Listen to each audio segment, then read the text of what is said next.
सो hi friends.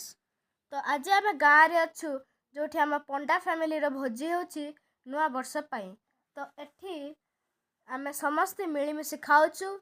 एठी मो जेजेमा बहुत खुशी रे गोड़ लटई खाऊची। तो एठी आपण देखि पारुचंती हमर सब परिवार लोक और पंडा फैमिली लो सब लोक आसीचंती।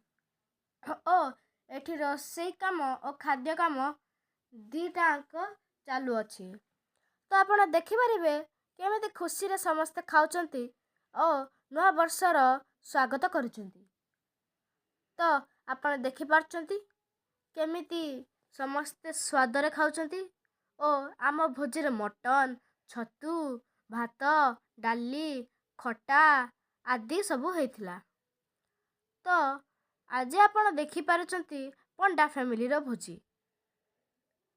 तो ना आपण एना देखिबे आम परिवार लोकन को जेमिति ये हला बयन जेजेपा ये हला इति जेजेमा ये हला नली बड़मा ये हला दिजण माउसी ओ ये हला मो बड़मा ओ एठी मोर मामा एठी मो आउ जणे बड़मा एठी छुआ दिटा ओ एठी मो खुड़ी ता संगरे एठी हला मो स्पेशल किटी नानी जे बढ़िया सुंदर देखा जाए ओ एठी मु और नन्ना स्वाद रे खाऊचु।